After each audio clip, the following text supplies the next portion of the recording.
Face بک پہ یا Instagram پہ کامنٹ آیا ایک خاتون کا کہ میرا اپنا ذاتی تجربہ یہ ہے کہ جب بھی آپ نیکی کرتے ہو تو اس نیکی کا صلہ بڑا برا ملتا ہے.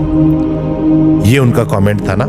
اور جس کے بعد میں نے دیکھا کہ اور بھی کچھ لوگ اسی طرح کے ملتے جلتے کامنٹس کر رہے تھے. یعنی کہ نیکی آج کل کے دور میں خطرے سے خالی نہیں ہے. وہ یہ کہنا چاہ رہے تھے کہ انسان تو چلو کسی کے لیے اچھا کرتا ہے لیکن وہ پھر جواب میں جس طرح سے اس کا ریاکشن آتا ہے تو بڑی تکلیف ہوتی ہے. تو میں کلینک پہ بیٹھا ہوا تھا ایک دن, کچھ عرصہ پہلے کی بات ہے, تو ایک شخص آیا تو اس نے وہ حضرت واصف علی واصف رحمۃ اللہ کی بکس دیکھی, میرے کلینک پہ موجود ہوتی ہیں, جو لوگ ویٹ کر رہے ہوتے ہیں وہ ساتھ ساتھ پڑھتے ہیں تاکہ کوئی نہ کوئی خیر کی بات ان تک پہنچ جائے. تو وہ شخص مجھے کہتا ہے کہ ڈاکٹر وسیم میں کئی سال ایک سوال کو لے کے پھرتا رہا اور حضرت واصف علی واصف رحمۃ اللہ کی کتاب میں مجھے اس سوال کا جواب ملا.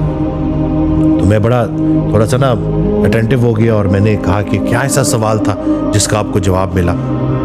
تو اس نے جو سوال بولا وہ یہی تھا کہ نیکی اگر اتنی اچھی چیز ہے تو نیکی کا صلہ اتنا برا کیوں ملتا ہے, یہ سوال پوچھا گیا. تو حضرت واصف علی واصف رحمۃ اللہ نے جواب دیا کہ تم نے کبھی نیکی کی نہیں, کیونکہ نیکی تو خالص اللہ کی رضا کے لیے کی جاتی. یہ تو کاروبار ہے کہ جس میں آپ ایک ہاتھ دے ایک ہاتھ لے, یعنی کہ میں تمہارے ساتھ اچھا کر رہا ہوں یا کر رہی ہوں تو بدلے میں تم بھی میرے ساتھ اچھا کرو گے. یعنی کہ اگر مقصد بندہ ہے تو نتیجہ بھی بندہ ہے, اگر مقصد اللہ ہو تو نتیجہ بھی اللہ ہے. یعنی کہ آپ نے اخلاص کے ساتھ کسی کے ساتھ نیکی کی اور اس نے اس نیکی کا صلہ برائی سے دے دیا تو ظاہراً آپ کو شاید ایسا لگے کہ جیسے آپ کی محنت رائگاں ہو گئی, تو ایسا قطعاً بھی نہیں ہے. جس نیکی کا صلہ آپ کو اس دنیا میں برا ملا اخلاص کے ساتھ کی ہوئی نیکی کا, تو وہ نیکی کہیں اور چلی گئی ہے اور وہ اس دن کام آئے گی جس دن اور کچھ بھی کام نہیں آئے گا. سکہ رائج الوقت اس وقت نہیں چلے گا. سگی ماں اپنے بیٹے کو بولے گی کہ بیٹا وہ اور دنیا تھی جہاں میں خود بھوکی رہ لیتی تھی اور تجھے کھلا دیتی تھی, آج میں تیرے کچھ کام نہیں آ سکتا. تو وہ نیکی جو آپ نے اس دنیا میں کی تھی جس کا صلہ برا ملا وہ ادھر کام آئے گی. اور دوسرا یہ کہ یہ بات آپ سمجھ لیں کہ لوگوں کے برے رویے آپ کو برا انسان بنا دیں تو یہ میں کہتا ہوں سب سے بڑا عذاب ہے. کہ متقی نہ رہے, مومن نہ رہے لوگوں کے برے رویے کی وجہ سے, تو یہ سب سے بڑا عذاب ہے اور دنیا میں یہ عذاب ہے. یعنی کہ آج ہم اس جگہ پہ آ کے کھڑے ہو گئے ہیں کہ ہم نیکی کرنے سے اس لیے ڈرتے ہیں کیونکہ ہمیں ڈر ہے کہ آگے سے ریاکشن برا آئے گا. اللہ کدھر ہے پھر بیچ میں؟ اگر آپ اللہ کے لیے نیکی کر رہے ہیں تو دوسرے کا برا عمل آپ کی نیکی بند نہیں کر سکتا.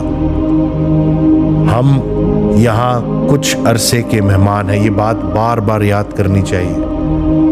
ہم نے جو اتنی سارے ایشوز اسی لائف کے ساتھ جوڑ دیے ہیں نا, تو فانی دنیا, فانی پیسہ, بے جان چیزوں کی محبت اس حد تک ہمارے روح پہ جو ہے وہ زنگ چڑھ چکا ہے. روح کی مثال حضرت واصف علی واصف رحمۃ اللہ نے ایک آئینے کی دی ہے کہ وہ آئینہ جو بالکل ٹوٹا نہیں ہے, بالکل صحیح ہے, لیکن اس کے اوپر گرد جم گئی ہے. تو اس لیے اس گرد آلود آئینے کی وجہ سے آپ کو منظر صحیح کلیئر نظر نہیں آ رہا. تو جب آپ دلوں سے نفرت نکالیں گے, جس راستے سے, جس دروازے سے دل میں نفرت آتی ہے اسی دروازے سے محبت نکل جاتی. ایک بڑا پیارا فکرہ ہے حضرت واصف علی واصف رحمۃ اللہ کا کہ یہ جو گلاب ہے نا, اس کا مفہوم ہے کہ یہ جو گلاب ہے نا, اس کو محبت سے دیکھیں گے نا تو رنگ نظر آئیں گے, نفرت سے دیکھیں گے تو کانٹے نظر آئیں گے آپ کو. تو یہ آپ کا اپنا حسن نظر ہے. تو اگر ایک انسان کا برا رویہ آپ کے دل میں اس کے خلاف نفرت لے آتا ہے تو نقصان کس کا؟ آپ کا اپنا نقصان. اور ایک صحابی کو رسول اللہ صلی اللہ علیہ وسلم جنتی کہا کرتے تھے کہ یہ جنتی ہے, دیکھو یہ جنتی ہے. تو ایک دوسرے صحابی نے ان سے پوچھا کہ آپ ایسا کیا عمل کرتے ہیں؟ تو اس صحابی نے جواب دیا, انہوں نے جواب دیا کہ میں اور تو کچھ نہیں جانتا, لیکن اتنا میں بڑے گارنٹی سے کہہ سکتا ہوں کہ میں اپنے دل میں کسی کے لیے بغض نہیں رکھتا. تو دوسرے صحابی نے کہا کہ یہ تو بڑا مشکل کام ہے, یعنی کہ اپنے دل کو صاف کرنا. یہ جتنا مشکل کام ہے نا اتنا بڑا ہی اس کا اجر بھی ہے.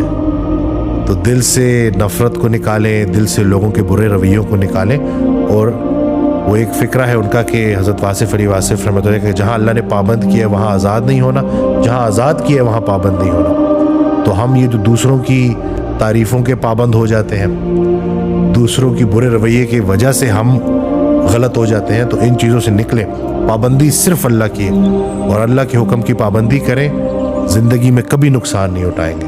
وہ جو بظاہر آپ کو نقصان نظر آ رہا ہوتا ہے وہ نقصان ہوتا نہیں آتی کوئی پریشانی اس وقت تک جب تک وہ بڑی پریشانی کو ٹالنے نہ آئی ہو۔ تو یہ جو دنیا کا جو مال و اسباب ہے، یا جو دنیا میں کسی نے آپ سے اگر 4-5 دن کا فائدہ لے لیا، تو فائدہ نہیں حاصل کر سکتے ہم ایک دوسرے سے، فائدہ ہی تو نہیں حاصل کر سکتے۔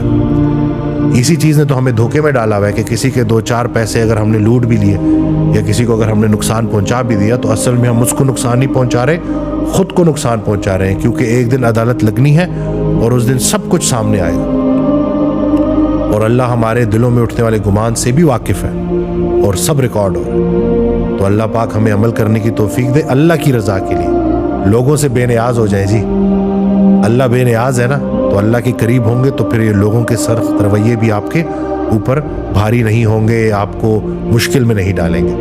تو میں امید کرتا ہوں کہ اس ویڈیو سے آپ کو فائدہ ہوگا، دعا میں یاد رکھیے گا، چینل سبسکرائب کرنا نہ بھولیے گا۔ السلام علیکم۔